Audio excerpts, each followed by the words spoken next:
So as we inch closer to the Packers' first preseason game, the Packers get some unexpected news at training camp, and it happens to come in the form of an injury. Not great news for the Green Bay Packers that one of their depth pieces on this offensive line, Travis Glover, was placed on the IR with a season-ending shoulder injury.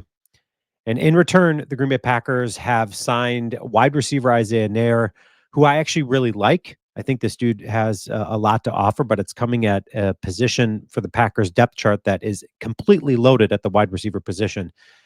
Okay, so when we start talking about Travis Glover and the loss of him and what that means for the Packers' outlook for this upcoming season. Okay, so as you know, Glover was a rookie last year. He appeared in 7 regular season games, mostly playing special teams.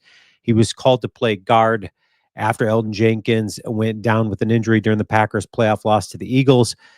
Although he played tackle at Georgia State, the majority of his professional experience has been at the guard position. So that is a depth piece that is going to be missed when we start looking at the potential of Travis Glover, what he means to the Green Bay Packers.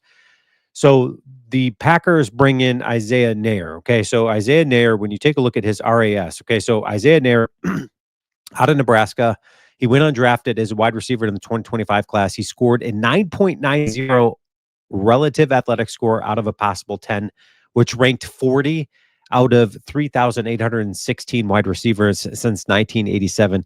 That's a big number. Okay. And so why did this dude fall through the cracks? Why did he not get drafted? And then the San Francisco 49ers picked him up and then just released him. Okay. So when you take a look at his speed, he's got great speed. He's got elite size. He's got elite explosion. He's got good agility. This is a guy that certainly can fill the bill if needed. But unfortunately for the Green Bay Packers, they're looking at a wide receiving cast that's really loaded. You've got Romeo Doubs, you've got Christian Watson, Dontavian Wicks, Jaden Reed.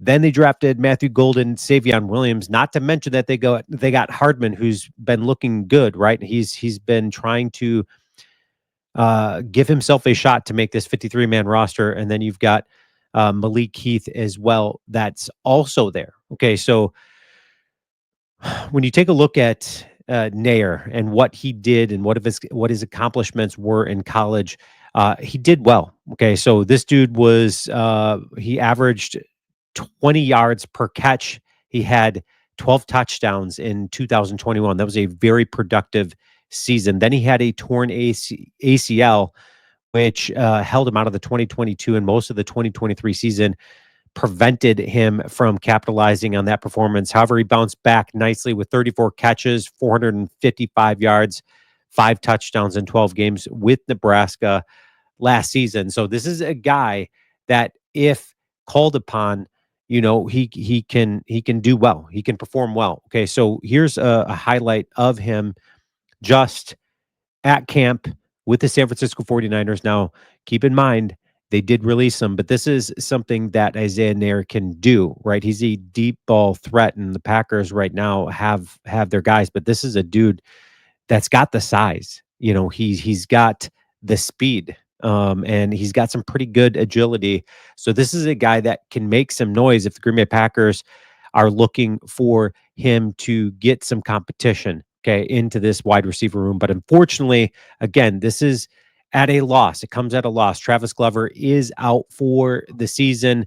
To be expected. You're going to start seeing some guys kind of drop. You just hope it's not to a position that is, a starting position. And you hate to see depth pieces go on the offensive line. You can never have enough offensive line. Why don't you guys leave your comments? Let me know your thoughts. But as always, go Pack Go.